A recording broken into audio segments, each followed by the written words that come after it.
good? Okay.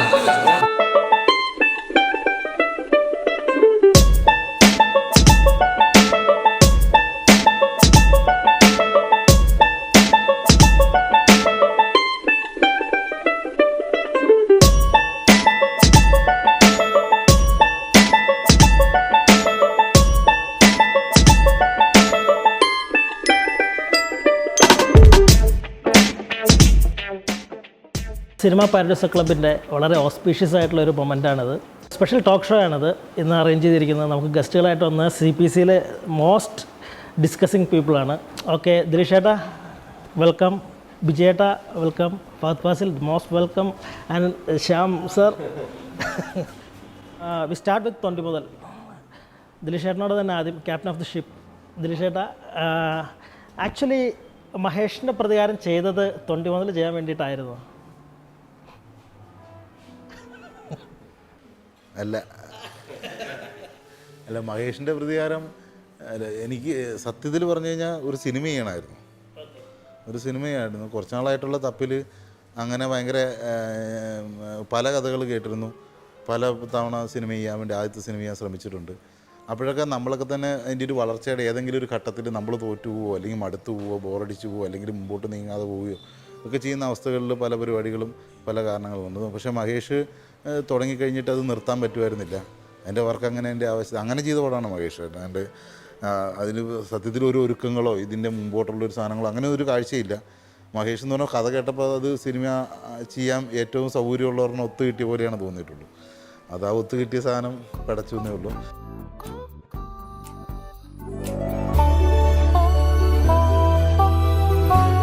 Mahesh അങ്ങനെ ആളുകൾ അതിനെക്കുറിച്ച് അങ്ങനെ സംസാരിച്ചതും അത് എനിക്ക് വ്യക്തിപരമായിട്ട് ഒത്തിരി കോൺഫിഡൻസ്, എല്ലാവർക്കും അങ്ങനെ തന്നെ ഭയങ്കര കോൺഫിഡൻസ് തന്നിട്ടുണ്ട്. ഭയങ്കര പ്രോത്സാഹനം തന്നെയായിരുന്നു. അതിന് കിട്ടിയ എല്ലാ സപ്പോർട്ടും. അത് ശരിക്കും കുറച്ചും കൂടെ എന്തെങ്കിലും ഒന്ന് ചെയ്യാനുള്ള ഒരു ധൈര്യം കിട്ടിയിട്ടുണ്ട്. ഇതിലും വലിയൊരു എക്സ്പെരിമെൻ്റൽ സിനിമ ഇവിടെ സ്വീകരിക്കപ്പെടാനില്ല നിലവിലത്തെ അവസ്ഥയിൽ. അതായാലും ദിലീഷേട്ടൻ അതൊരു ബൈ ചാൻസ് ആണെന്ന് പറഞ്ഞെങ്കിലും ഇപ്പം മുഴുവനായിട്ട് വിശ്വസിക്കുന്നില്ല. ഒരല്പം കാൽക്കുലേറ്റഡ് ആണെന്ന് അത് തന്നെ ഞങ്ങൾ വിചാരിക്കുന്നു. ഓക്കെ, ഫിലിം മേക്കിങ്ങിൽ ഏറ്റവും കൂടുതൽ ഡിസ്കസ് ചെയ്യുന്ന അതിൻ്റെ പ്ലോട്ട്, തീം, പിന്നെ അതിൻ്റെ സ്ട്രക്ചർ എന്ന് വെച്ചാൽ സിനിമ ഭയങ്കര ഹൈ ഇമോഷണൽ വേവ് ലെങ്ത്ത് ഒക്കെ പറഞ്ഞാണ് നമ്മുടെ മലയാള സിനിമ ഭയങ്കര ഹൈലി ഡ്രമാറ്റിക് ആയിട്ടുള്ള സിനിമകളാണ് നമ്മൾ ശീലിച്ച് പോന്നിട്ടുള്ളത്.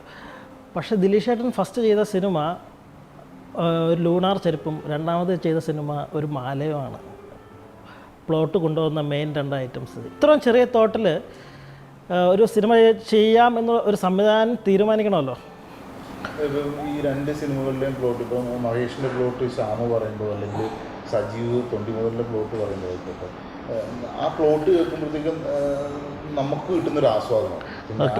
ഞാൻ എന്തോ ഒരു കേൾവിക്കാരാണ്, വേറൊരാൾ പറയുന്ന കഥയാണ് ഞാൻ ശ്യാമു പറഞ്ഞിട്ട് അല്ലെങ്കിൽ ഒരു സീനായിക്കോട്ടെ, അത് ഒരാൾ പറഞ്ഞിട്ട് നമ്മൾ കേൾക്കുമ്പോൾ നമുക്ക് കിട്ടുന്ന ഒരു സാറ്റിസ്ഫാക്ഷനാണ്. തൊണ്ടി മുതലിൻ്റെ കഥ അല്ലെങ്കിൽ മഹേഷിനെ കുറിച്ച് കഥ കേൾക്കുമ്പോഴാണെങ്കിലും അപ്പോൾ അത് കഥ പറഞ്ഞു വരുമ്പോഴത്തേക്കും എൻ്റെ കണ്ണ് നിറഞ്ഞിട്ടുണ്ട്, എനിക്ക് ചിരി വന്നിട്ടുണ്ട്, ഞാൻ ചിരിച്ചിട്ടുണ്ട് ആ കഥ കേട്ടപ്പോൾ. അപ്പോൾ അതിൽ നിന്നാണ്. അപ്പോൾ അതിനെ ഇങ്ങനെ എല്ലാവരും പിന്നെ നമ്മൾ അവിടെ കുടുങ്ങിയിട്ടുണ്ട്. പിന്നെ ആ ഏരിയയിൽ നിന്നിട്ടുള്ള ചർച്ചകളും ഡിസ്കഷൻസും തന്നെയാണ് അതിനെങ്ങനെ വലുതാക്കിക്കൊണ്ടിരിക്കുന്നത്. അതിപ്പോൾ നമ്മൾ അങ്ങനെ ഒരു ഐഡിയയിൽ ഞാൻ അങ്ങനെ ചിരിച്ചപ്പം അല്ലെങ്കിൽ എനിക്കങ്ങനെ ആസ്വദിക്കാൻ പറ്റിയപ്പം ആ കഥ ഞാൻ ചെയ്തത് ഞാൻ ഫഹദിനോട് പറഞ്ഞു, അല്ലെങ്കിൽ വിജയേട്ടനോട് പറഞ്ഞു, ഷൈബിനോട് പറഞ്ഞു, ഓരോരുത്തരോടും പറയുമ്പോൾ അതിങ്ങനെ വലുതായിക്കൊണ്ടിരിക്കുകയാണ് ഓരോ സ്റ്റേജിൽ. ഞാൻ ശ്യാമിങ്ങനെ പറഞ്ഞു, ഞാൻ ശ്യാമോട് വിജയേട്ടനെ അല്ലെങ്കിൽ ഒരാളോട് പോയിട്ട് കഥ പറയണം അല്ലേ, പറയുന്ന മൊമെൻറ്റിൽ തന്നെ അത് സംസാരിച്ചുകൊണ്ടിരിക്കുമ്പോൾ അത് വലുതാവുന്നുണ്ട്. അപ്പോൾ അതിനെക്കുറിച്ച് വിജയേട്ടൻ പറയുന്നൊരു കാര്യം അല്ലെങ്കിൽ ഷൈബി പറയുന്നൊരു കാര്യം, ആരായാലും അല്ലെങ്കിൽ രാജീവേട്ടൻ പറയുന്നൊരു കാര്യം, അതിനെക്കുറിച്ചുള്ള ഡിസ്കഷൻ, അത് അടുത്തൊരു സീൻ ഉണ്ടാക്കുകയാണ്. അങ്ങനെ വളർന്നു വന്നിട്ടുള്ളതാണ് ഈ സിനിമയുടെ സ്ട്രക്ചർ, സ്വഭാവം എല്ലാം. ബേസിക്കലി അതൊരു പ്ലോട്ട് മാത്രമാണ്. ആ സ്ട്രക്ചറിനെ അവസാന നിമിഷം വരെ പൊളിക്കാൻ, മാറ്റി എഴുതാൻ ഒക്കെ നമ്മൾ തയ്യാറായിരുന്നു. അപ്പോൾ തൊണ്ടി മുതലാണെങ്കിൽ പോലും അങ്ങനെ തന്നെയാണ്. നമ്മൾ ഇങ്ങനെയൊരു സ്ട്രക്ചറിലാണ് പടം പോകുന്നത്. പടത്തിൻ്റെ ക്ലൈമാക്സ് ഇങ്ങനെയാണ് അടിവരയിട്ട് വരച്ചുകൊണ്ടല്ല സിനിമയുടെ ഷൂട്ടിംഗ് തീർത്തത്. പടം റിലീസാകുന്നതിന് 4-5 ദിവസം മുമ്പ് ഷൂട്ട് ചെയ്ത സീൻ വരെ പടത്തിലുണ്ട്. മനസ്സിലായോ? അപ്പോൾ സിനിമയിലെ അങ്ങനെയാണ്. അതിൽ ഓരോ സ്റ്റേജിലും അതിങ്ങനെ വലുതായിക്കൊണ്ടിരിക്കാനാണ്, ഉണ്ടായിക്കൊണ്ടിരിക്കുന്നത്. അപ്പോൾ ആയി വരുന്നൊരു സ്ട്രക്ചറാണ്.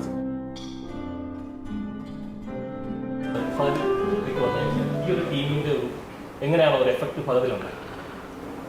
ടീമാണ് ഇതെല്ലാം ഡിറ്റർമിൻ ചെയ്യും. എൻ്റെ പെർഫോമൻസ് ആയാലും ഞാൻ എന്നെ കൊണ്ട് ഏത് തരത്തിൽ സിനിമ ചെയ്യിക്കണമെന്നുള്ള ഒരു തീരുമാനമായാലും.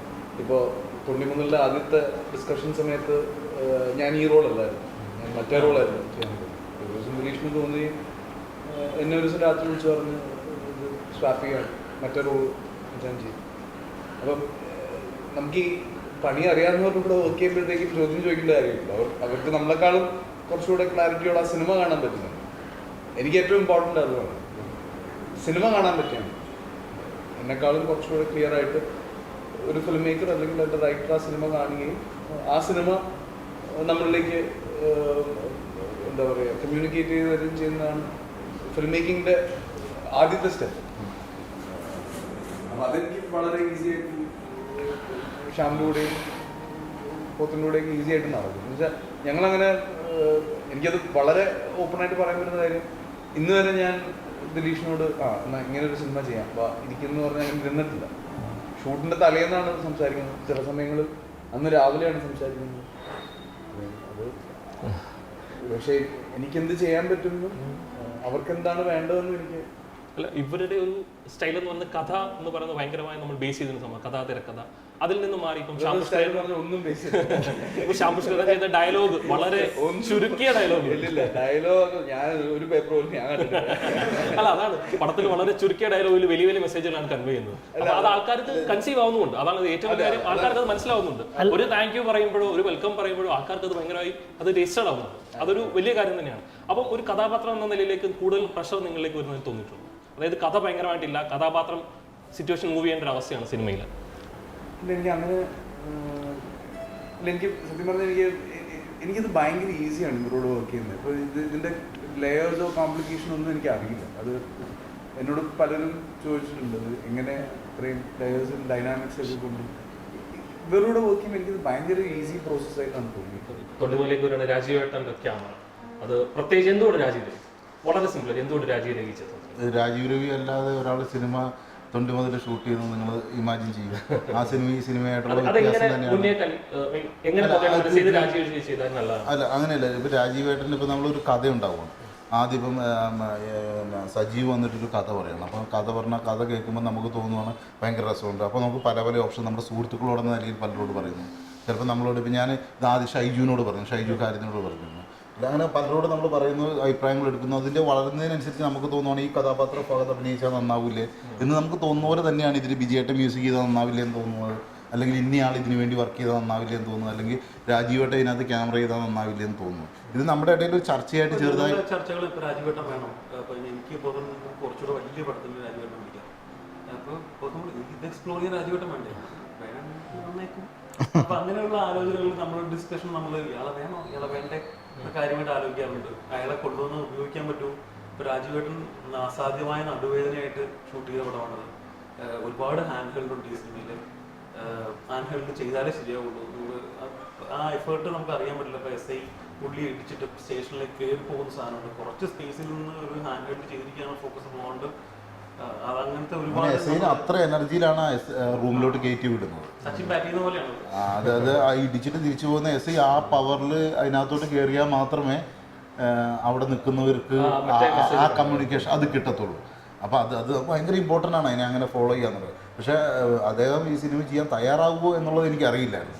അത് വളരെ യാദൃശ്യമായിട്ട് സംഭവിച്ചാണ്. എന്നൊക്കെ അല്ല, അത് രാജീവേട്ടൻ ചെയ്യാമെന്ന് സമ്മതിക്കുന്നത് എന്നെ സംബന്ധിച്ചിടത്തോളം എനിക്കത് ഭയങ്കര കോൺഫിഡൻസും തന്നിരുന്നു. ഭയങ്കര കോൺഫിഡൻസ് തന്നിരുന്നു ആ നിലയ്ക്ക്. രാജീവേട്ടന് ഇഷ്ടപ്പെട്ട ഒരു ഐഡിയ. പിന്നെ അത് പലപ്പോഴും നമുക്കിപ്പോൾ എല്ലാവർക്കും ഇപ്പം നമുക്കാണെങ്കിൽ എങ്ങനെയല്ല ഇഷ്ടപ്പെട്ട കാര്യമാണ് നമുക്ക് ചെയ്യാൻ ഭയങ്കര താല്പര്യം. അപ്പം കൂടെ വർക്ക് ചെയ്യുന്നവർക്ക് ഈ പടത്തിൻ്റെ ഓരോ ഘട്ടത്തിലുള്ള വളർച്ച ഇഷ്ടപ്പെടുന്നുണ്ടല്ലോ എന്ന് ഉറപ്പ് വരുത്താൻ ഞാൻ എപ്പോഴും ശ്രമിക്കാറുണ്ട്. അതിപ്പോൾ ശ്യാമിനായാലും ഫഹദിനായാലും വിജയേട്ടനായാലും. കാരണം അവർക്ക് അവരുടെ കോൺഫിഡൻസിലാണ് ഞാനും അങ്ങനെയാണ് അത് വർക്ക് ചെയ്യുന്നത്. ആ പ്രോസസ് എല്ലാവരും എൻജോയ് ചെയ്യുന്നുണ്ട്. അപ്പോൾ ഭയങ്കര ഇമ്പോർട്ടൻ്റ് ആണ് സിനിമ ചെയ്യുമ്പോൾ. കാരണം മോശം ഡേയ്സ് ഉണ്ടാവും, മോശം ആക്ടേഴ്സ് വർക്ക് ആവാനുണ്ടാവും, അങ്ങനത്തെ ഒരുപാട് കാര്യങ്ങൾ വിചാരിച്ച കാര്യങ്ങൾ കൃത്യമായിട്ട് ഷൂട്ട് ചെയ്യാൻ പറ്റില്ല. അപ്പോൾ അങ്ങനെയുള്ള പ്രശ്നങ്ങളൊക്കെ ഉണ്ട്. നമുക്ക് മൊറാലിറ്റി ഭയങ്കര ഇമ്പോർട്ടൻ്റ് ആണ്. പോത്തൻ എല്ലാവരെയും അങ്ങനെ ഇൻസ്പയർ ചെയ്യാൻ സാധിക്കാറുണ്ട്. പോത്തൻ അത് പ്രൊഡക്ഷൻ ബോയ് തൊട്ട് പ്രൊഡ്യൂസർ വരെ എന്റർടൈൻ ചെയ്യുകയും ഇൻസ്പയർ ചെയ്യുകയും ചെയ്യും. അല്ല അത് എല്ലാവരുടെയും കൂടി എനർജിയാണ്, അത് ടോട്ടൽ എനർജി ഉണ്ടാകും. ക്രിയേറ്റിവിറ്റി ആയിട്ടാണ് കാണുന്നത്. അത് ഭയങ്കര ക്രിയേറ്റീവാണ്, ക്രിയേറ്റീവായിട്ടാണ് പുള്ളി ചെയ്യുന്നത്. അത് ഒരു പണിയായിട്ടല്ല, ഭയങ്കര ക്രിയേറ്റീവായിട്ടാണ് ചെയ്യുന്നത്. അവിടെ നടക്കുന്നൊരു ഷെയറിങ് പ്രോസസ്സ്. ഇപ്പോൾ സെറ്റിൽ ചായ മുണ്ടിയുണ്ട്. അപ്പോൾ ഈ നമ്മൾ ഈ പോലീസ് സ്റ്റേഷൻ സെറ്റായിട്ട് ഡിസൈൻ ചെയ്തപ്പോൾ അതിൻ്റെ ഒരു കോർണർ ഉണ്ടായിരുന്നു. ആ കോർണർ എനിക്ക് തന്നു. അവിടെ ഒരു മൂലയിൽ ബെഡൊക്കെ അവിടെ ഷൂട്ടില്ല. ആ കോർണറിലായിരുന്നു എനിക്ക് ഷോട്ട് ഇല്ലാത്തപ്പോൾ ഞാനിരിക്കുന്നു. അപ്പോൾ പ്രാവശ്യം ഉണ്ണി എനിക്ക് ചായ ഇറങ്ങുന്നപ്പോൾ ഞാൻ ഉണ്ണിയോട് വെച്ച് ഉണ്ണി ഷൂട്ട് നടക്കുന്നുണ്ട്. ആ ചേട്ടാ ചേട്ടനെ കൊണ്ടുവന്ന് സെല്ലിൻ്റെ അകത്ത് കയറ്റിയിട്ട് പ്രസാദ് ശ്രീജയായിട്ട് പുറത്ത് ആ ഡയലോഗ് അത് ഷൂട്ട് ചെയ്തോണ്ടിരിക്കുന്നു. അപ്പോൾ ഉണ്ണിക്ക് വരെ ക്ലിയർ ആണ് അവിടെ നടക്കുന്ന കഥയും ക്യാപ്ചർ ചെയ്യുന്ന മൊമെന്റ്സും ഒക്കെ. അപ്പോൾ ആ യൂണിറ്റിലുള്ള ഒരാളുടെ എനർജി കുറഞ്ഞാൽ അത് ആ സിനിമയിൽ അറിയാൻ പറ്റുമോ? അപ്പോൾ ദിലീഷ് ചേട്ടാ അങ്ങനെ പോകുന്ന ഒരു ഫിലിം മേക്കിംഗ് പ്രോസസ് ശ്യാമിനോടും കൂടിയാണ്. നമ്മൾ ഫിലിം മേക്കിംഗ് കുറേ കൂടി ഒരു മിനിമൽ സ്റ്റേജിലോട്ട് പോവില്ല എപ്പോഴും. ബിക്കോസ് ഒരു ക്ലോസ്ഡ് സ്പേസ് അല്ലെങ്കിൽ നമ്മൾ വളരെ ഡൈനാമിക് ആയിട്ടുള്ള കുറേ എസ്പെഷ്യലി ലൊക്കേഷൻസ് മാറുക. ഇപ്പം നമ്മുടെ ഒരു 28 ദിവസത്തെ സിനിമ തീർക്കണം അല്ലെങ്കിൽ 30 ദിവസത്തെ സിനിമ തീർക്കണം എന്നുള്ള നമ്മളുടെ ഒരു ചുറ്റുപാടിൽ ഈ ഒരു പ്രോസസ്സ് എത്രത്തോളം അഡാപ്റ്റബിൾ ആണ്? ഭയങ്കര സിമ്പിളായിട്ട് പറയുന്നതുകൊണ്ടാണ് ഒട്ടും സിമ്പിളായിട്ടുള്ളൊരു കാര്യം. നമ്മൾ കാലങ്ങളായിട്ട് ഇപ്പോൾ ഇതിൻ്റെ ഒരു ഐഡിയ തോന്നിയപ്പോൾ തന്നെ ഉണ്ണിമായ ആഗ്രഹിക്കുന്നുണ്ട് വൈഫ് രാജീവായിട്ടും ഒരു പോലീസ് സ്റ്റേഷൻ സെറ്റ് ഇടണം, ആ പ്ലേ അവിടെ നടക്കണം, കൺവിൻസിംഗ് ആയിട്ട് തോന്നണം. അപ്പോൾ കുറച്ച് നാളായിട്ട് ഞങ്ങൾ പോലീസ് സ്റ്റേഷൻ മാറ്റി വരച്ചുകൊണ്ടിരിക്കുകയാണ് നമ്മുടെ പ്ലേക്ക് അനുസരിച്ചിട്ട്. മുകളിലൊരു സ്പേസ് ഉണ്ട്, താഴെ നിന്ന് കാണാൻ പറ്റും. ഇത് കുറച്ച് നാളായിട്ട് ഇങ്ങനെ ഒരു കഥ കൺവിൻസിംഗ് ആയി നടക്കാൻ വേണ്ടിയിട്ടുള്ള പണികൾ കുറച്ച് നാളായി നടത്തിയിട്ട് പോത്തൻ വളരെ ഏർലി സ്റ്റേജിൽ തന്നെ ഇതെല്ലാം പോലീസുകാർ ചെയ്യണം എന്നുള്ള കാര്യത്തിൽ ഭയങ്കര ഉറപ്പുള്ള കാര്യമായിരുന്നു. അപ്പോൾ എനിക്ക് സംശയം ഉണ്ടായിരുന്നു. പോത്തൻ എന്നോട് പറഞ്ഞത് ഇവിടെ ഒരു ബോഡി ലാംഗ്വേജ് ഉണ്ട്, അതൊരിക്കലും കിട്ടില്ല. അപ്പോൾ ക്യാമറയ്ക്ക് പുറന്നിരിച്ച് ഇപ്പോൾ ഇങ്ങനെ ഫസ്റ്റ് റൂം കഴിക്കുകയാണ്, ഒരു ഫ്രണ്ടിൽ പോലീസുകാരൻ വന്ന് ചന്തി കാണിച്ച് നിൽക്കുന്നുണ്ട്. ഞാൻ അവിടെ നിൽക്കണം, അങ്ങനെ ക്യാമറ ഉണ്ടെന്ന് പോലും അതൊന്നും പോലീസുകാർക്ക് അറിയണ്ട. അങ്ങനെ ഈ സിനിമയിൽ പോലീസുകാർ വന്നിട്ടുണ്ട്. അവരവരുടെ ഇഷ്ടമുള്ള പോലെ പെരുമാറുകയാണ്. രജിസ്ട്രേഷൻ ആയാലും അതിൻ്റെ ഉത്സവമായാലും അപ്പുറത്തുള്ള സ്കൂളായാലും കാസർഗോഡായാലും ഷേണി എന്ന് പറഞ്ഞൊരു സ്ഥലം സെലക്ട് ചെയ്യുന്നതിന് പ്രാക്ടീസ് വേണം. അത് രാജീവേട്ടൻ്റെ പ്രാക്ടീസ് വേണം, പോത്തൻ്റെ പ്രാക്ടീസ് വേണം, നമ്മളുടെ എല്ലാവരുടെയും പ്രാക്ടീസ് വേണം. ഞങ്ങൾക്ക് വേറെ എൻ്റർടൈൻമെൻറ്റ് ഇല്ലാത്തതുകൊണ്ട് ഇത് തന്നെ ആലോചിക്കുന്നു. ഒരു ചെറിയ ചോദ്യം, വളരെ ഓർത്തഡോക്സ് അല്ലെങ്കിൽ വളരെ കൺവെൻഷനൽ ആയിട്ടുള്ള ഒരു സോങ് ആണെന്ന് തോന്നുന്നു. പക്ഷെ അതേസമയം തന്നെ 90 മുതൽ ഇന്റർനാഷണൽ ലെവലുള്ള മ്യൂസിക് ഉണ്ട് ഉപയോഗിച്ചു. എങ്ങനെയാണ് ഈ ഒരു ചേഞ്ചിലേക്ക്? ഈ ഇതൊക്കെ ഒരു ഈ ഇന്റർപ്രിറ്റേഷൻ്റെ ഒരു ഗുണവും ദോഷവും ഒക്കെയാണ് ഈ സിനിമകളുടെ സംഭവങ്ങൾ. അപ്പോൾ ഈ കൃത്യമായിട്ട് ഈ സിനിമ 90 മുതൽ എന്ന് പറയുന്നത് ഒരു പാത്ത് ബ്രേക്കിംഗ് സാധനം തന്നെ. അപ്പോൾ ഞാൻ ഇടയ്ക്കിങ്ങനെ ഫേസ്ബുക്കിൽ ഇങ്ങനെ ആൾക്കാർ പറയുന്നത് ട്രെൻഡിങ് മറ്റേ കൾട്ട് കഥ പറഞ്ഞ് നമ്മൾ ഷെയർ ചെയ്യുമ്പോൾ ഒരു സ്ഥിരമായിട്ടൊരു വിമർശകൻ എൻ്റെ താഴെ എന്താ എല്ലാ കൊല്ലവും കൾട്ടുകളും കൺസെപ്റ്റേഴ്സ് ഉണ്ടാവും എന്നൊക്കെ പറഞ്ഞിട്ട് എപ്പോഴും ഇങ്ങനെ ചിലരുണ്ടല്ലോ അതേപോലെ. പക്ഷേ ഉണ്ടാവേണ്ടതാണല്ലോ ഒരു നിലവിൽ നിൽക്കുന്ന ഒരു സാധനത്തിൽ ഒരു ഇടപെടൽ നടക്കുമ്പോൾ ഉണ്ടാകുന്ന ഒരു വിപ്ലവമില്ല. അതാണ് ഈ സിനിമ. അതിൻ്റെ ഇടയിൽ നമ്മൾ ഒരു സൗണ്ട് ചെയ്യുമ്പോൾ ഈ സൗണ്ട് ഒന്നൊക്കെ തന്നെ ഇതെല്ലാം ഒന്ന് തന്നെ, പക്ഷെ ഇത് പുറപ്പെടുവിക്കുന്ന ഒരു ശബ്ദമുണ്ട്. അത് ആൾക്കാർ ഇന്റർപ്രറ്റ് ചെയ്യണം. അത് ഒരു അബ്സ്ട്രാക്ട് പെയിന്റിങ് കണ്ടിട്ട് അവൻ കാഴ്ചക്കാരന് കഥ ഉണ്ടാക്കുന്നത് പോലെ അതേപോലെ തന്നെയാണ് ഇത്. കാരണം വിജയേട്ടനോട് പ്രത്യേകം ചോദ്യം ഇത്തിരി മാറുന്നത് കാരണം എന്താ വെച്ചാൽ ഇവർ ഒരു ഫിലിം മേക്കിംഗ് പ്രോസസ്സിൻ്റെ ഹോൾ ടൈം കൊളാബറേറ്റിംഗ് ആണ്. ഇവർ അങ്ങോട്ടും ഇങ്ങോട്ടും കൊടുത്തും വാങ്ങിയും പോകുന്ന ആൾക്കാരാണ്. പക്ഷെ ഇതെല്ലാം കഴിഞ്ഞൊരു പ്രോഡക്റ്റാണ് വിജയേട്ടന് കിട്ടുന്നത്. അതിനെ ആ ചോദ്യത്തെ ഞാൻ കട്ട് ചെയ്തിട്ടുണ്ട്. ഈ കഥ എനിക്ക് പറയാം, രണ്ട് പടത്തിൻ്റെ മ്യൂസിക് ചെയ്ത് വിജയേട്ടനാണ്. ഈ രണ്ട് കഥയും ഞാൻ കേട്ടതിനകത്ത് ഒരാഴ്ചയിൽ കൂടുതൽ വൈകിട്ടില്ല വിജയേട്ടൻ ആ കഥ കേൾക്കാൻ. രണ്ട് പടത്തിൽ ഒരാഴ്ചയിൽ കൂടുതൽ വൈകിട്ടില്ല. അപ്പോൾ ആ സ്റ്റേജ് മുതൽ ആ കഥയുടെ ആയാലും തിരക്കഥ കാസ്റ്റിങ്ങിൻ്റെ എല്ലാ ഡെവലപ്മെൻറ്റ്സും ഇടയ്ക്കിടയ്ക്ക് ഫോണിൽ വിളിച്ചിട്ടാണെങ്കിലും അല്ലെങ്കിൽ നേരിട്ടാണെങ്കിലും നമ്മൾ കാണുകയും സംസാരിക്കുകയും പടം ഒരു ഏകദേശം ഞാൻ ഓർഡറിലാണ് ഷൂട്ട് ചെയ്ത് ഏകദേശം ഇൻ്റർവെല്ലോട് അടുക്കാറായപ്പോഴത്തേക്കും വിജയേട്ടനെ കാസർഗോട്ടേക്ക് വിളിപ്പിക്കുകയും അവിടെ വരിക അതുവരെയുള്ള പടങ്ങൾ കാണുകയും റഫീഖ് അഹമ്മദ് ഉണ്ടായിരുന്നു. ഇതിലവിടെ വന്ന് അതുവരെയുള്ള പടങ്ങൾ കാണുകയും അതിൻ്റെ വിലയിരുത്തുകയും മുമ്പോട്ടുള്ള പോക്കിനെക്കുറിച്ച് സെക്കൻഡ് ഹാഫിനെക്കുറിച്ച് നമ്മൾ വീണ്ടും ചർച്ച ചെയ്യുകയും ക്ലൈമാക്സിനെ കുറിച്ച് ചർച്ച ചെയ്യുകയും പാട്ടുകളിൽ മാറ്റങ്ങൾ വരുന്നതൊക്കെ ചെയ്തിട്ടുണ്ട്. അങ്ങനെ നമ്മളതിനെ ഒരു അതിൻ്റെ എല്ലാ പ്രോസസ്സും എല്ലാ സ്റ്റേജിലും എല്ലാവരും കൃത്യമായിട്ട് ഇടപെടുന്നുണ്ട്. മാത്രമല്ല റഫീഖിന്റെ വീട്ടിലേക്ക് പാട്ട് എഴുതിക്കാൻ ഞങ്ങൾ ഒരുമിച്ച പോയത് രണ്ടുപേരും പോയപ്പോൾ ഗിരീഷ് നേരത്തെ സൂചിപ്പിച്ചു. അതായത് ഓരോരുത്തരോട് കഥ പറയുമ്പോൾ ഈ ഒരു ഫ്രാക്ഷൻ ഓഫ് എ സെക്കൻഡ് ഒരു പോസ് ദിലീഷ് കിട്ടും. അപ്പൊ നമുക്ക് മനസ്സിലാവും അവിടെ ഒരു സാധനം ഉണ്ടായിക്കൊണ്ടിരിക്കും. അത് അടുത്ത സ്റ്റേജിൽ ദിലീഷ് പോലും ചിന്തിക്കാത്ത ഒരു സീൻ ദിലീഷ് ഉണ്ടായി കഴിഞ്ഞു. അപ്പൊ അങ്ങനെ പോസുകളിലൂടെ ഉണ്ടാകുന്ന ഒരു ഡെവലപ്മെന്റ് ഉണ്ട്. അപ്പൊ എന്റെ മനസ്സിൽ തോന്നി ദിലീഷ് അത് ക്രിയേറ്റ് ചെയ്തുകൊണ്ടിരിക്കുക. ദിലീഷ് തന്നെ പിന്നീട് അത് അഡ്മിറ്റ് ചെയ്തു. ഓർഗാനിക്കാണ്. സത്യമാണ് അത്. എനിക്കെപ്പോഴും എളുപ്പം അതായത് കഥ പറഞ്ഞുകൊണ്ടിരിക്കുന്നത് എനിക്ക് ഭയങ്കര ഇഷ്ടമുള്ള മൊമെന്റാണ്. കഥ ഇങ്ങനെ പറഞ്ഞുകൊണ്ടിരിക്കുമ്പോൾ ആ സീൻ നമ്മൾ അറിയാതെ പറയുന്ന കൂടുതൽ കാണുന്നുണ്ട്. പെട്ടെന്ന് അവിടെ വരുമ്പോൾ നമ്മളൊന്ന് സ്ട്രക്ക് അടിക്കുക, അല്ലെങ്കിൽ പെട്ടെന്ന് നമുക്ക് അടുത്ത സീൻ വിജയേട്ടനോട് എനിക്ക് പറയാനൊരു നാണം വരും. അയ്യോ അത് ചളിയാണ്. ഈ മൊമെന്റിൽ നമ്മൾ താൽക്കാലികമായിട്ട് അതിൽ നിന്ന് രക്ഷ നേടാൻ വേണ്ടി ഒരു കള്ളത്തരം കണ്ടെത്തും. ആ കള്ളത്തരമായിരിക്കും ആ സിനിമയുടെ അടുത്ത സീനായിട്ട് കണ്ടത്. വിജയേട്ടൻ്റെ മ്യൂസിക് ഞാൻ കുറച്ച് നാളെ ഇപ്പോൾ കേൾക്കാൻ വന്നിട്ട്, അപ്പോൾ നമ്മളുടെ ഒരു ഇപ്പോൾ ബാക്ക്ഗ്രൗണ്ട് സ്കോറിൻ്റെ കാര്യത്തിൽ ഒരു അർഹതയുണ്ട് നമ്മുടെ സീനിന്. ഇപ്പോൾ നമ്മളുടെ ഒരു ക്യാരക്ടർ ഒരു സാധനം നോക്കുകയാണെങ്കിൽ ക്യാരക്ടറിൻ്റെ മുഖത്ത് ഒരു അറബിക് മ്യൂസിക് നമുക്കിട്ട് ആൾക്കാരെ ഭാവനൊക്കെ പറയിക്കാൻ വേണ്ടി ജയിപ്പിക്കാൻ എന്തെങ്കിലുമൊക്കെ പറഞ്ഞിട്ട്, പക്ഷേ അർഹതയുണ്ട് ഈ സീനിനുള്ള. ആ അർഹതയ്ക്കുള്ള മ്യൂസിക് ഉണ്ട്. ഈ സീൻ എന്താണ് കമ്മ്യൂണിക്കേറ്റ് ചെയ്യേണ്ടത്, നല്ല നമ്മളുടെ സീൻ നല്ലതാണെങ്കിൽ നല്ല മ്യൂസിക് ആയിരിക്കും വിജയേട്ടൻ്റെ. അപ്പൊ ദിലീഷേട്ടൻ എന്തായാലും പ്ലാനിന്റെ കാരണം അല്ലല്ല ഞാൻ പറഞ്ഞല്ലോ എല്ലാത്തിനെ കുറിച്ച് നമുക്ക് വ്യക്തമായ ഒരു പ്ലാൻ ഉണ്ട്. ആ പ്ലാൻ ഒന്നും ഉറപ്പുള്ള പ്ലാനുകളല്ല. ഏത് നിമിഷവും പ്ലാൻ നമ്മൾ തൊട്ട് മുമ്പിലത്തെ മൊമെന്റ് വരെ നമ്മൾ ആ പ്ലാൻ വേണ്ടാന്ന് വെച്ചേക്കും. അങ്ങനത്തെ മാറ്റങ്ങൾ ഇപ്പോൾ എനിക്ക് ഓർക്കാൻ പറ്റുന്നില്ല ചില കോമഡികൾ. അന്നേരം ഇപ്പോൾ എനിക്ക് ഇവർ നിങ്ങൾ പറഞ്ഞാൽ വിശ്വസിക്കുമെന്ന് എനിക്കറിയില്ല. കല്ല് പ്രസാദ് താഴെ ഇടുന്ന സീൻ ആ കനാലിന് ആ താഴത്തെ ഷോട്ട് വെച്ചതിന് ശേഷം ഉണ്ടായത്. ആ സാധനം ആ കനാലിനകത്ത് പിടിച്ചു കിടക്കുന്ന അങ്ങനത്തെ ഒരു മൊമെന്റ്, അതിലൊരു മൊമെന്റ് വേണമെന്ന് നമുക്കറിയാം. പലവിധ മൊമെന്റുകൾ നമ്മുടെ കയ്യിലുണ്ട്. അതിലേതാണെന്ന് ചൂസ് ചെയ്തിട്ടില്ല. അവസാന നിമിഷം വരെ നമ്മൾ ചൂസ് ചെയ്യാതെ കാത്തു നിൽക്കുകയാണ്. അവസാന നിമിഷം വരെ പിടിച്ചു അല്ലല്ല അത് ആലോചന ആ സ്പേസിൽ നിന്ന് കിട്ടിയതാന്ന് വേണം പറയാം. നമ്മൾ അവിടെ ചെന്ന് ഇപ്പം അതിനകത്ത് കാര്യം എന്താണെന്ന് വെച്ച് കഴിഞ്ഞാൽ ഇതെല്ലാം ഉണ്ടായി വരുന്നതാണ്. നമ്മൾ ഞാൻ പറയാം ലൊക്കേഷൻ കാണാൻ പോകുമ്പോൾ നമ്മൾ ഈ ലൊക്കേഷൻ ഞാൻ കാണുന്നതിന് മുമ്പ് അല്ലെങ്കിൽ നിങ്ങൾ കാണുന്നതിന് മുമ്പ് ഉണ്ടായ ചർച്ചയിൽ എന്റെ കാലിലാണ് മറ്റേ പ്രസാദ് പിടിച്ചു കിടക്കുകയും എന്റെ കയ്യിൽ കമ്പ് കൊണ്ടടിക്കാൻ നോക്കിയിട്ട് കമ്പ് വലിച്ചെറിഞ്ഞിട്ട് അങ്ങനത്തെ എന്താ പറയുന്നത് വെച്ചാൽ ആ കനാലിൽ ലൊക്കേഷൻ കാണാൻ പോകുമ്പോൾ വെള്ളമില്ല. ആ കനാലിൽ ലൊക്കേഷൻ കാണാൻ പോകുമ്പോൾ വെള്ളമില്ല. അതുകൊണ്ട് ആ കനാലിന്റെ തൊട്ടപ്പുറത്തെ ഭാഗമുണ്ട്, അവിടെ കുറച്ച് വെള്ളമുണ്ട്. അത് കുറച്ചുകൂടെ തടാകം പോലെയാണ്. അപ്പൊ നമ്മൾ അവിടെ അവിടെ ഇട്ട് ഫൈനൽ ചെയ്യാന്നാണ് കരുതിയത്. ഇറങ്ങി വരുന്നില്ല. ആ സ്പേസിൽ ഇട്ടിട്ട് ഫിനിഷ് ചെയ്യാന്നാണ് നമ്മൾ പ്ലാൻ ചെയ്തിരിക്കുന്നത്. കാരണം കനാലിൽ വെള്ളമില്ല. കനാലിൽ കൂടെ ഒരു ബിറ്റ് മാത്രമേ പ്ലാൻ ചെയ്തിട്ടുള്ളൂ, ഓട്ടത്തിൻ്റെ അല്ലെങ്കിൽ സ്ട്രഗിളിൻ്റെ ഒരു ബിറ്റ് മാത്രമേ. പക്ഷേ നമ്മളവിടെ ചെന്നപ്പോഴത്തേക്കും കനാലിൽ ഷൂട്ട് ചെയ്യുന്ന കുറച്ച് ദിവസം മുമ്പായപ്പോൾ കനാലിൽ വെള്ളം വന്നു. അപ്പോൾ അതിന് നല്ല സ്ഥലം വേറെ കിട്ടാനില്ല. അപ്പോൾ നേരെ കനാലിൽ ഇറങ്ങി ഷൂട്ട് തുടങ്ങി. അന്നേരമാണ് കനാലിൽ നിന്നാണ് അങ്ങനെ കൃത്യം ഒരു പാറ കാണുന്നു. ആ പാറയിലേക്ക് അവിടെ വർക്ക് ചെയ്ത് നോക്കുമ്പോഴത്തേക്കും കുറച്ച് ക്രൂരതയാണ്. ഫാസിനെയൊക്കെ ആ വെള്ളത്തിനകത്ത് ഇറക്കി നനച്ച് നിർത്തിയിട്ട് നമ്മൾ അവിടെ നിന്ന് സീൻ ആലോചിക്കാന്ന് പറഞ്ഞാൽ കുറച്ച് ക്രൂരതയാണ്. പക്ഷെ ഇൻട്രസ്റ്റിംഗ് ആണല്ലേ.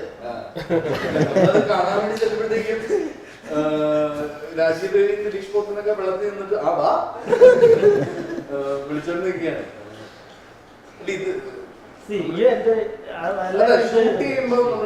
ഇത് തന്നെ രാജീവേട്ടൻ്റെ നടു പൊങ്ങില്ലായിരുന്നു ഷൂട്ട് ചെയ്യുമ്പോൾ. ആ പടത്തിൻ്റെ ആ പരിപാടിയെല്ലാം കഴിയേണ്ടി വന്നു. ഇപ്പം എങ്ങനെയാണ് അങ്ങനെ വയ്യ. പക്ഷെ ആ സാധനത്ത് എന്തോ ഇങ്ങനെയുള്ള ചില എനർജി ഇഷ്ടമൊക്കെയാണ് മടിയന്മാരായിട്ടുള്ള നമ്മളെയൊക്കെ പണിയെടുപ്പിക്കുന്നത്. അല്ലെങ്കിൽ ഇതൊക്കെ നമ്മളെവിടെയും കിടന്നുറങ്ങുമല്ലോ.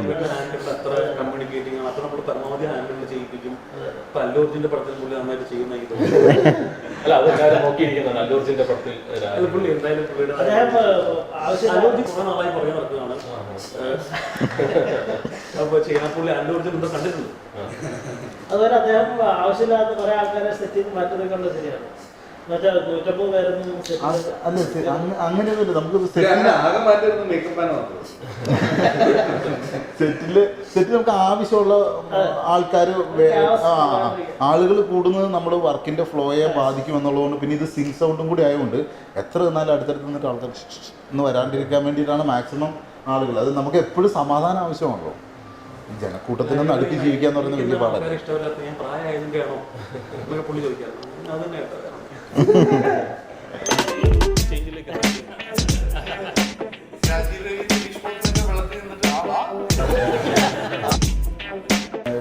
എനിക്ക് തോന്നിയത് ഈ സിനിമ ഷൂട്ട് ചെയ്ത് വന്നപ്പോഴത്തേക്കും സിനിമയുടെ ഒരു ഫൈനൽ ആംഗിൾ ഉണ്ടാവുന്ന രൂപപ്പെടുന്നത് എഡിറ്റിംഗ് ടേബിളിലാണ് പുതിയ അവസ്ഥയിൽ. കാരണം ഇതൊരു ഡിജിറ്റൽ ഫിലിം മേക്കിംഗ് ആണ്. പഴയതുപോലെയല്ല, നമുക്ക് ഒരുപാട് ഷോട്ടുകളുണ്ട്. ഒരു ആക്ടറുടെ തന്നെ വിവിധ തരത്തിലുള്ളതും ചെറിയ ഷോട്ടൊന്നും മാറ്റി റീപ്ലേസ് ചെയ്ത് കഴിഞ്ഞാൽ മീനിങ് എന്ന് പറയുന്ന പോലെ പെർഫോമൻസിനെയും പരിപാടികളെ മാറ്റി മറിക്കാൻ പറ്റുന്ന സാധ്യതയുണ്ട്. നമ്മുടെ എഡിറ്റർ തിരുവനന്തപുരം വലിയ തെരഞ്ഞെടുപ്പ് നടത്തിയിട്ടുണ്ട്. അത് മാസങ്ങളോളം ഇരുന്നിട്ട് റഷുകൾ ഇങ്ങനെ കാണുവാണ് ഓരോ ഷോട്ടിന് വേണ്ടിയിട്ട് ഓരോ മൊമെന്റ്. കാരണം ഇത് ഫുൾ ലെങ്തിൽ എടുത്തിരിക്കുകയാണ്. ഏകദേശം 66 മണിക്കൂറോളം റഷുണ്ട്.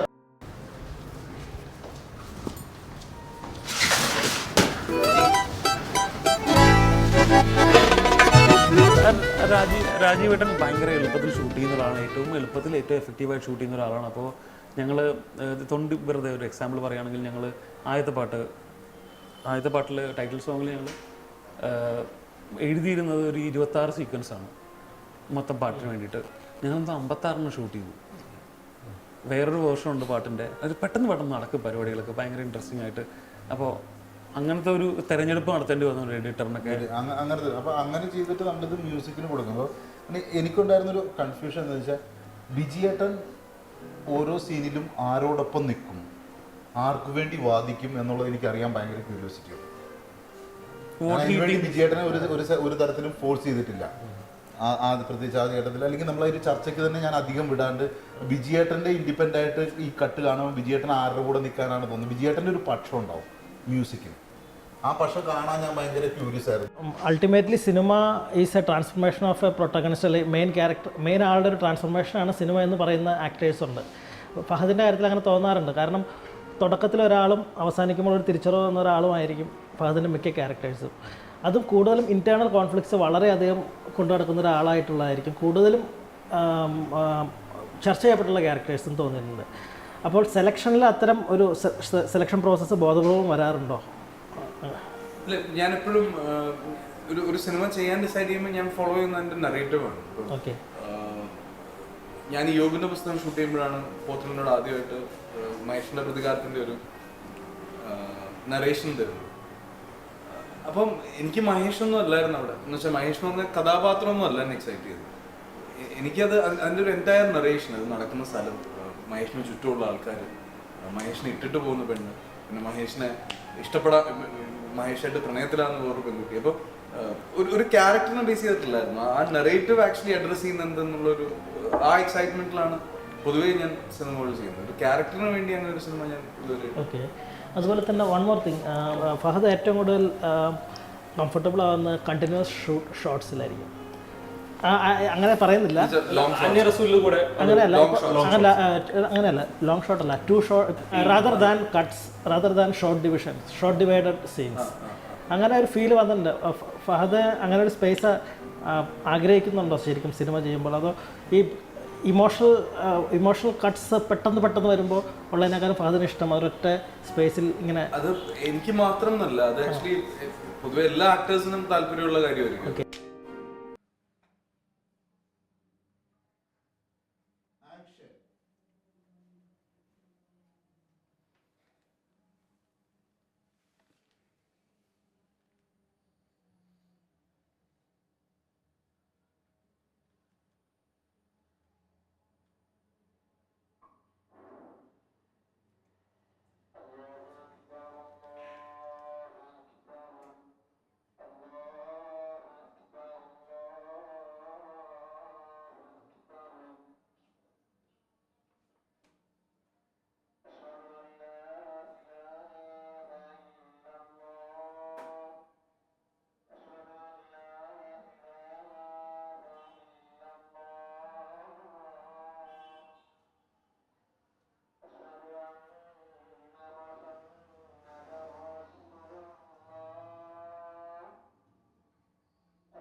അന്യ റസൂലൊക്കെ ആ പടം, ഞാൻ എൻ്റെ കാര്യമാണ് പറയുന്നത്. അന്യ റസൂൽ ചെയ്തു തുടങ്ങിയപ്പോഴാണ് എനിക്ക് മനസ്സിലായത് ഈ പ്രോസസ്സിന്റെ ഏറ്റവും വലിയ എക്സൈറ്റിംഗ് ഫാക്ടർ എന്ന് വെച്ചിട്ടുണ്ടെങ്കിൽ ലെൻസ് ആക്ടേഴ്സിനെ ഫോളോ ചെയ്യണം, അല്ലാതെ ആക്ടേഴ്സ് ലെൻസിനെ ഫോളോ ചെയ്യല്ല. ഒരു പരിധി വരെ അതിന് മുമ്പ് അങ്ങനെ നടന്നുകൊണ്ടിരുന്നു. ഇപ്പൊ ഒരു വൈഡ് കഴിഞ്ഞിട്ട് ക്ലോസ് എടുക്കാം, അപ്പൊ ആ ഡയലോഗ് വായിച്ചു, അത് റിയാക്ട് ചെയ്തു, കൈ നോക്കി റിയാക്ട് ചെയ്യണം. അപ്പൊ അത് അന്യൻ റസൂലും എന്ന് പറഞ്ഞ പടത്തില് എനിക്ക് ഭയങ്കര ഫോറിനായിരുന്നു. അപ്പൊ ഞാൻ ഏതൊരു ഷോട്ടിനിടയിൽ പുള്ളിയോട് ചോദിച്ചു, രാജുവേട്ടനോട് ചോദിച്ചു, ചേട്ടാ ആ ഷോട്ട് എടുത്തപ്പോ എന്റെ കൈ ഇങ്ങനെ ഇരിക്കായിരുന്നു. അപ്പൊ അതിന്റെ കണ്ടിന്യൂറ്റി പുള്ളിയോട് അത് 82 തീർന്നു. ഇല്ല, ഒരു റൈറ്റർ എന്ന നിലയിൽ ശ്യാമേട്ടനിലേക്ക് വരാം. സാഹിത്യം ഇപ്പം ഇവരെക്കാൾ കൂടുതൽ എഴുത്തുമായിട്ട് ബന്ധപ്പെടുന്ന ആളാണ് ചോദിക്കാൻ, എത്രത്തോളം ഇൻഫ്ലുവൻസ് ആണ് സാഹിത്യം അല്ലെങ്കിൽ നമ്മുടെ രചനകളിൽ നിന്ന്, ഫോറിൻ രചനകളിൽ നിന്ന് എന്തെങ്കിലും എടുക്കാറുണ്ടോ? ഐ മീൻ എത്രത്തോളം സാഹിത്യത്തിലേക്ക് ശ്യാം പുഷ്കർ എന്ന റൈറ്റർ ഇൻവോൾവ് ആണ്? അല്ല, ഇപ്പോൾ എഴുത്ത് അത്യാവശ്യം ഫിക്ഷനൊക്കെ വായിച്ചിട്ടുണ്ട്. പിന്നെ ആൾക്കാർ തമ്മിൽ സംസാരിക്കുന്ന കാര്യങ്ങളൊക്കെ ശ്രദ്ധിക്കാറുണ്ട്. ഇപ്പോൾ നമ്മുടെ നാട്ടിലെ റിലേഷൻഷിപ്പുകളൊക്കെ കാണാറുണ്ട്. നമ്മൾ ആൾക്കാർ എങ്ങനെയാണ് അങ്ങോട്ടും ഇങ്ങോട്ടും സ്നേഹിക്കുന്നത് നമുക്കറിയാമല്ലോ. അപ്പോൾ അതൊക്കെ തന്നെയുള്ളൂ. ഓരോ പ്ലോട്ടിനനുസരിച്ചിട്ട് വരുമ്പോൾ അത് നമ്മളുടെ ജീവിതത്തിൽ നിന്നോ വായിച്ചിരുന്നോ ഫ്രണ്ട്സിൻ്റെ അനുഭവത്തിൽ നിന്നോ അല്ലെങ്കിൽ ഇന്ന് സിനിമകളിൽ നിന്നൊക്കെ നമുക്ക് ഇൻഫ്ലുവൻസ്ഡ് ആവാം. അപ്പോൾ അങ്ങനെ ഇൻഫ്ലുവൻസ് ആവാൻ ഒരുപാട് കാര്യങ്ങളുണ്ടല്ലോ ചുറ്റും. അപ്പോൾ അല്ലാണ്ടൊരു റിസർച്ചിൻ്റെ ഒന്നും ആവശ്യം വരുന്നില്ല. നമ്മളൊന്ന് കണ്ണു തുറന്നിരിക്കുന്ന മതി. വലിയ ശ്യാം പുഷ്കറിന്റെ രാഷ്ട്രീയം അല്ലെങ്കിൽ ഇച്ചിരി സീരിയസ് ആയിട്ട് ചോദിക്കുകയാണെങ്കിൽ അത് സ്ത്രീ കഥാപാത്രങ്ങളോട്, ഇപ്പോൾ യോബിന്റെ പുസ്തകമാണെങ്കിലും 22 ആണെങ്കിലും അതിലോട്ട് നായിക വഴി കൺവേ ചെയ്യുന്ന 1-2 ഡയലോഗുകൾ, 1-2 സീനുകൾ ഉൾപ്പെടുത്താറുണ്ട്. ബോധപൂർവമായി എന്തെങ്കിലും ഒരു രാഷ്ട്രീയം പറയാൻ ശ്രമിക്കുന്നു? ഭയങ്കര ഈസിയാണെന്ന് തോന്നുന്നില്ല. പോത്തനായാലും അമൽ നീരതായാലും അവർ വെരി ഹാർഡ് ടു കൺവിൻസ് ആണ്. നമ്മൾ എന്തെങ്കിലും വാല്യുബിൾ ആയിട്ടുള്ള കാര്യങ്ങൾ അമലേട്ടൻ അവിടെ നിന്നൊരു ലൈറ്റൊക്കെ വെച്ച് ഷൂട്ട് ചെയ്ത് താഴെ വരുമ്പോൾ എന്തെങ്കിലും വൃത്തിയായിട്ട് പറഞ്ഞില്ലെങ്കിൽ ബുദ്ധിമുട്ടാണ്. കാരണം ഇവരുടെ ഫിലിം മേക്കേഴ്സിൻ്റെ എഫേർട്ട് ഞാൻ കാണുന്നുണ്ട്. അപ്പോൾ ആ സ്ക്രീൻ ടൈമിന് എനിക്ക് അത്ര വാല്യൂ ഉണ്ട്. അവരുടെ എഫേർട്ട് നമ്മൾ ഇത്രയും പേരെ 100-150 പേരെ അസംബിൾ ചെയ്ത് അതിനും സിംഗ് സൗണ്ട് 100 പണികളുണ്ട്. ഒരാളുടെ കിളി പോകുമ്പോൾ നമ്മൾ ചോര തുപ്പും. അങ്ങനെ അവസ്ഥയിലാണ് നമ്മളൊരു കാര്യം പറയുന്നത്. അപ്പോൾ ഇതിൻ്റെ വാല്യൂ എനിക്ക് ഞാൻ കൺസേൺഡ് ആണ് അക്കാര്യത്തിൽ. അപ്പോൾ അതിന് വേണ്ടിയിട്ടുള്ള പണികൾ ചെയ്യാറുള്ളൂ. ഫിലിം 2 രീതി ഇപ്പം ചെയ്യാന്ന് പറയുന്നത്, ഒന്ന് നമ്മൾ ജനൽ തുറന്ന് നോക്കുമ്പോൾ കാണുന്ന കാഴ്ചകളൊന്ന്, 2 നമ്മൾ എക്സൈറ്റ് ചെയ്യുന്ന കാഴ്ചകൾ ഉണ്ടാക്കുക. അത് ക്ലാസിക്കൽ ഫിലിം മേക്കിംഗ്, ഇത് റിയലിസ്റ്റിക് ഫിലിം മേക്കിംഗ് എന്ന് പറയുന്ന രീതിയിൽ ദിലീഷേട്ടന് കൂടുതലും realistic style of film making ആണ് ഒപ്റ്റ് ചെയ്യാറെന്ന് തോന്നിയിട്ടുണ്ട്. അല്ല, ഒരു വേർതിരിവുണ്ടായിരുന്നു, ആർട്ട്, കൊമേഴ്ഷ്യൽ അല്ലെങ്കിൽ റിയലിസ്റ്റിക് അല്ലാതെ തോന്നിയതാണ്. എല്ലാ തരത്തിലുള്ള സിനിമകളും ഇഷ്ടമുള്ള ആളാണ് പുള്ളി. എനിക്കങ്ങനെ ജോണർ ഇപ്പൊ ഞാൻ ഭയങ്കര കൺഫ്യൂസ്ഡ് ആയിരുന്നു. മഹേഷ് റിലീസൊക്കെ ആകാറുന്ന സമയത്ത് ആൾക്കാരിനോട് ചോദിക്കുകയാണ് എന്ത് തരം സിനിമയാണ്.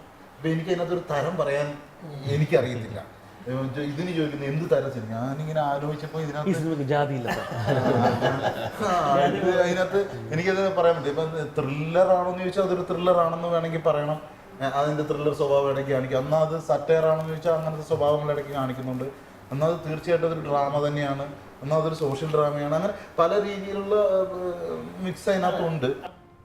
പ്രത്യക്ഷ പ്രകടമാകത്തില്ലെങ്കിലും ഈ 2 ചിത്രങ്ങളിലും ലൊക്കേഷൻ ഒരു ഘടകമാണ്. ഇടുക്കി ഒന്നിലൊരു പശ്ചാത്തലമാണ്. ഇതിലിപ്പം ചേർത്തലയിൽ നിന്ന് അവർക്ക് കാസർഗോഡ് നിന്ന് വരും, കണ്ണൂരേക്കോ കോഴിക്കോടേക്കോ പോവാം. അത് കാസർഗോഡേക്ക് പറിച്ച് നടപ്പെട്ടു. അതായത് കഥ നടക്കുന്ന ഒരു പശ്ചാത്തലം ഓൾറെഡി വ്യക്തമായി എടുത്തു കാണിക്കാൻ നിങ്ങൾ സെറ്റ് ചെയ്യുന്നുണ്ട്. അതെങ്ങനെയാണ് ആ ഒരു ലൊക്കേഷനിലേക്ക് നിങ്ങൾ എത്തിച്ചേരുന്നത്? അല്ല, കഥ പറയുന്നിടത്ത് ലൊക്കേഷൻ ഭയങ്കര ഇമ്പോർട്ടൻ്റ് ആണ്. നമ്മൾ കാണുന്നത് മുഴുവൻ നമുക്ക് ഫ്രെയിമിൽ നമുക്ക് എന്താണ് കാണിക്കാനുള്ള ആൾക്കാരെ, കുറച്ച് ആക്ടേഴ്സും ഒരു ബാക്ക് ഡ്രോപ്പും കുറച്ച് പ്രോപ്പർട്ടീസും അല്ലേ നമ്മുടെ കയ്യിലുള്ളൂ, കുറച്ച് കോസ്റ്റ്യൂമും ഇത്രയേ ഉള്ളൂ ആകെ നമ്മുടെ കയ്യിൽ. അപ്പോൾ അതിൽ ബാക്ക് ഡ്രോപ്പ് എന്ന് പറയുന്നത് നമുക്ക് ഏറ്റവും പ്രധാനപ്പെട്ട കാര്യമാണ്. അപ്പോൾ കഥയിലെ മുഴുവൻ സാധ്യതകളും നമ്മൾ പ്ലേസ് ചെയ്ത് നോക്കണം. ഈ ഓരോ പ്രദേശത്തും പ്ലേസ് ചെയ്ത് ഏറ്റവും ഏത് ബാക്ക് ഡ്രോപ്പാണ് നമ്മൾ അതിലേക്ക് എത്തിക്കുക. എന്താണ് അങ്ങനെയാണെങ്കിൽ തൊണ്ടി മുതൽ എന്തുകൊണ്ട് ഒരു ഡ്രൈ ബാക്ക്ഗ്രൗണ്ട് ചൂസ് ചെയ്യാൻ? കാസർഗോഡിന്റെ ഡ്രൈ ബാക്ക്ഗ്രൗണ്ട് അത് ശരിക്കും കഥയുമായിട്ട് സിങ്ക് ആവും പോകുന്നുണ്ട്. ആ ഒരു കോൺട്രാസ്റ്റ് ഉണ്ടല്ലോ. ഇപ്പോൾ അവർ വെള്ളം, ഞാൻ എൻ്റെ കയ്യിൽ ഒരു ഡയലോഗ് ഉണ്ടായിരുന്നു, എനിക്ക് ഭയങ്കര പെറ്റായിട്ടില്ല. ഞാൻ ശ്രീജ കള്ളനോട് പറയുന്നുണ്ട്, ഇത് എഴുതിയിട്ടുണ്ടായിരുന്നു, പിന്നെ വേണ്ടെന്ന് വെച്ചാൽ നമ്മൾ അതിന് കാരണം ഒരു ഷോട്ടാണ്. അപ്പോൾ ശ്രീജ കള്ളനോട് പറയുന്നുണ്ട്, എടാ നിനക്കറിയാമോ ഞാൻ പാത്രം കഴുകാൻ കുളമുള്ള വീട്ടിൽ നിന്നാണ് വരുന്നത്. അവിടെ നിന്നാണ് ഞാൻ കാണിക്കുന്നുണ്ട് ആ പാത്രമുള്ള കുളം. ഡയലോഗ് കെട്ടിയത് പോയെങ്കിൽ ആ ഡയലോഗിൽ നിന്ന് എടുത്തിട്ടുള്ളതാണ് ആ ഷോട്ട്. അതിന് വേണ്ടിയിട്ട് കുളം തപ്പിയിട്ടാണ് വീട് മാർക്ക് ചെയ്തിട്ടുള്ളത്. അല്ലെ, ക്ഷേത്രത്തിൽ ഒരുമാതിരിപ്പെട്ട സ്ഥലങ്ങളിലൊക്കെ പാത്രം കഴുകാൻ കുളമുണ്ട്. എന്നിട്ട് ഒരു പാട്ട് കഴിഞ്ഞ് വരുന്ന ഷോട്ട് കാസർഗോഡ് നിന്ന് കാണിച്ചിട്ട് കാസർഗോഡിൻ്റെ ഒരു പാരലൽ റോഡ് ഈ ജോയിൻ ചെയ്യാണ്. രാജുവേട്ടൻ്റെ ചെറിയൊരു മൂവ്മെൻ്റ് ആണ്. അപ്പോൾ എനിക്ക് തോന്നുന്നു ഇനിയിപ്പോൾ ആ ഡയലോഗ് എഴുതേണ്ട ആവശ്യമില്ല, ആൾക്കാർക്ക് മനസ്സിലായിട്ടുണ്ട്. അതുപോലെ എന്തെങ്കിലും ലൊക്കേഷന് വേണ്ടിയിട്ട് എന്തെങ്കിലും മ്യൂസിക്കൽ റിസർച്ച് ചെയ്യാം? ലൊക്കേഷനുകളുടെ കാര്യമാണെങ്കിൽ ശരിക്കും ഇപ്പോൾ ഇടുക്കി സോങ് എന്ന് പറയുന്നത് ഹരഹരപ്രിയ എന്ന് പറയുന്ന രാഗത്തെ ഉള്ളൊരു പാട്ടാണ്. ഹരഹരപ്രിയ ഒരിക്കലും ഇടുക്കി വേണ്ടി ഉണ്ടായ രാഗമല്ല. ശരിക്കും അതിൻ്റെ വരികളാണ്. നമ്മൾ ഗാനം എന്ന് പറയുന്ന വരികൾ എന്ത് പറയുന്നു അതാണ് പാട്ട്. ഇവളാണിവളാണ് മിടുമിടുക്കി. ഇടുക്കി മിടുക്കിയാണ് എന്ന് പറയുന്നതിന് പകരം അത് കാസർഗോഡേക്ക് വേണ്ടി ഇത് തന്നെ ഉപയോഗിക്കാവുന്നേ ഉള്ളൂ. വരി എന്ത് കമ്മ്യൂണിക്കേറ്റ് ഇപ്പം ഇതിൽ ഇപ്പോൾ പറഞ്ഞതുപോലെ തന്നെ ആദ്യത്തെ പാട്ട് കണ്ണിലെ പൊയ്കയിൽ കുഞ്ഞല മാലയിൽ എന്ന് പറഞ്ഞ പാട്ട് ഫുൾ ജലസമൃദ്ധം. കണ്ണിലെ പൊയ്കയില് കുഞ്ഞലമാലയില് ഞാനോ മീനോ കാണാത്തീരം തേടി പോകും പൊൻകിന തോണികളോ പൊന്നര എന്നങ്ങളോ. വൈക്കം ചേർത്തല എന്ന് പറഞ്ഞാൽ വെള്ളം മാത്രമുള്ള ഒരു സ്ഥലത്തുനിന്ന് ഒരു പ്രണയഗാനം പറയും വെള്ളം, അതിനകത്ത് ജലത്തിൻ്റെ ശബ്ദമുണ്ട്, അങ്ങനെ ഫുൾ അങ്ങനെയാണ്. അതിനുശേഷം ഫോക്ക് സോങ് പറയുമ്പോൾ ആയില്യം കാവും മലയും അതിരാണിപ്പുഴയുടെ കടവും എവിടെ പോയി തരി പെണ്ണെ എവിടെ പോയി തരി. അതൊന്നും ഇല്ലാത്തൊരു സ്ഥലത്ത് ഇവിടെ വന്നപ്പോൾ അത് കോയിൻസിഡൻ്റലി വരുന്നൊരു പാട്ടാണ്. റഫീഖേട്ടൻ അത് എഴുതുമ്പോൾ അദ്ദേഹത്തിന് ഒരു ഡ്രൈവ് കിട്ടുകയാണ് ഇത് പറയുമ്പോൾ. അത് ഇങ്ങനെ അല്ലാതെ അദ്ദേഹത്തിന് അത് എഴുതാൻ പറ്റാത്ത അവസ്ഥയാണ്. ജനറലൈസ് ചെയ്ത് വീണ്ടും സിനിമയിലേക്ക് വരാണെങ്കിൽ ഈ ഒരു ടീം ഇതാണ് ബെഞ്ച് മാർക്ക് സെറ്റ് ചെയ്തത്, അല്ലെങ്കിൽ ഇതാണ് ഞങ്ങൾ എടുക്കാൻ പോകുന്ന സിനിമ, അങ്ങനെ എന്തെങ്കിലും കമ്മ്യൂണിറ്റി ഒന്നുമില്ലെന്നേ. എന്തെങ്കിലും മാറ്റി ഒന്ന് ആലോചിക്കണോ മടുത്തെന്നാണ് നമ്മളുടെ ചർച്ച. എന്തെങ്കിലും അല്ലെ ഞങ്ങൾ കോസ്റ്റ്യൂം സമീറ സനീഷൊക്കെ പറയും ആകപ്പാടെ 4-5 കള്ളിമുണ്ട് ഷർട്ടും ഒക്കെ ആയിട്ട് എന്തെങ്കിലും ബാംഗ്ലൂർ ഡേയ്സ് പോലെ എന്തെങ്കിലും ചെയ്യൂ, കുറച്ച് ഷർട്ടെങ്കിലും വാങ്ങാമല്ലോ എന്നുള്ളത്.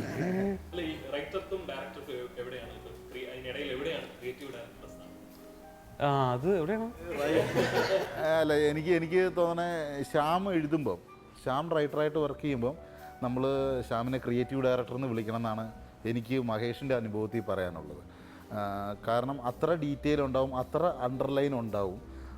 ശ്യാമിൻ്റെ എഴുത്തൊരു ചെറിയ പേജിലൊക്കെ ആയിരിക്കും, ഒറ്റ പേജോ 2 പേജോ കാണത്തുള്ളൂ ചിലപ്പോൾ രാവിലെ തരുന്ന സീൻ.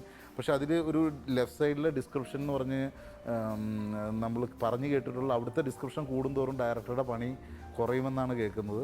പക്ഷേ എൻ്റെ അനുഭവത്തിൽ ശ്യാമിൻ്റെ ലെഫ്റ്റ് സൈഡ് ഡിസ്ക്രിപ്ഷൻ എന്ന് പറഞ്ഞാൽ 1 ലൈൻ 2 ലൈനാണ്. പക്ഷേ ആ ലൈനകത്തുണ്ട് ഡയലോഗിനേക്കാളും കാച്ചി കുറിക്കുക, എന്നാൽ അതിലും ഷാർപ്പായിട്ടുള്ള ഡിസ്ക്രിപ്ഷനാണ് അന്ന് എഴുതുക. അപ്പോൾ അതുകൊണ്ട് നമുക്ക് അതിനകത്ത് വളരെ ക്ലിയർ എവിടെയാണ് അണ്ടർലൈൻ ചെയ്യേണ്ടത് എന്നുള്ളത് വളരെ ക്ലിയറാണ്. ഇപ്പം ഈ 2 സിനിമ ചെയ്യുമ്പോഴും ഏറ്റവും കൂടുതൽ ഞാൻ ശ്യാമുമായിരിക്കും സംസാരിച്ചുകൊണ്ടിരിക്കുക. ഇപ്പോൾ ഒരു റിയാക്ഷനിൽ പോലും ഇപ്പം 2 സിനിമയിലും പറയുമ്പോൾ മഹേഷിൻ്റെ പ്രതികാരത്തിൽ സൗമ്യയുടെ കല്യാണത്തിൻ്റെ അന്ന് കൈ കഴുകിയിട്ട് നിൽക്കുമ്പോൾ ബൈക്കിൽ നിന്നിട്ട് മഹേഷ് ചിരിക്കുന്ന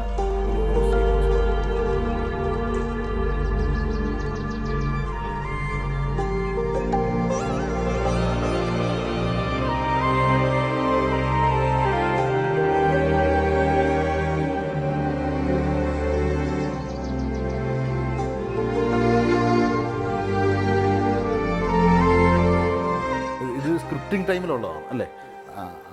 അത് വളരെ ഞാൻ പറയാം. അതുപോലെ തന്നെ ഇപ്പോൾ ഇതിൽ ഇൻ്റർവെൽ സീനിൽ ഫഹദ് അല്ലെങ്കിൽ ഈ ക്യാരക്ടർ കള്ളൻ ക്യാരക്ടർ ചിരിക്കേണ്ട ഒരു സീനുണ്ട്. അപ്പോൾ ഇതിന് 2നെ ഞാൻ ഇപ്പം നമ്മളതിന് ഭയങ്കര പ്ലാൻഡ് ആയിരുന്നു അല്ലേ, ഭയങ്കര പ്ലാൻഡ് ആയിരുന്നു. അത് അതിലേക്ക് തന്നെയാണ് നമ്മൾ എത്തിക്കൊണ്ടിരിക്കുന്നത്. ഇതാണ് ഈ ഇൻ്റർവെൽ. അപ്പം നമുക്കൊരു ഇതുണ്ട്, ആ ചിരിയിൽ ഇൻ്റർവെല്ലിൽ നിൽക്കണം.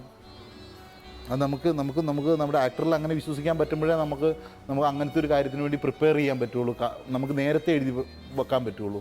ഇപ്പം നമ്മൾ സംസാരിച്ചിരുന്നു എന്ന് തോന്നണം. നമ്മളിപ്പോൾ അതിന് മുമ്പേ ഇപ്പോൾ ഷൂട്ട് നടന്നുകൊണ്ടിരിക്കുകയാണ് മഹേഷ്. എനിക്ക് തോന്നുന്നു ഫഹദ് ആദ്യമായിട്ട് പടത്തിൽ നല്ലൊരു സ്മൈൽ അല്ലെങ്കിൽ റൊമാൻറ്റിക് ആയിട്ടൊരു മൊമെൻറ്റ് ഷൂട്ട് ചെയ്ത ഓർഡറിൽ വന്നപ്പം സ്റ്റുഡിയോയിലെ സൗമ്യയുടെ ഫോട്ടോയിലേക്ക് തിരിഞ്ഞു നോക്കുന്ന ഷോട്ടാണ് ആദ്യം എടുക്കുന്നത്. അപ്പോൾ അതെടുക്കുന്നതിന് മുമ്പായിട്ട് നമ്മളിങ്ങനെ സംസാരിക്കുമ്പോൾ ഫഹദിനോട് പറഞ്ഞാൽ അല്ല ഫഹദിൻ്റെ ഈ മഹേഷിൻ്റെ ഏറ്റവും നല്ല ചിരി നമുക്ക് മാറ്റി വെച്ചേക്കാം പിന്നത്തേക്ക്. ഏറ്റവും നല്ല ചിരി മാറ്റിയിട്ട് ആ 36B ഇവിടെ ഇട്ടാൽ മതി എന്നാണ് ആ സീൻ്റെ കമ്മ്യൂണിക്കേഷൻ. അത് പിന്നെ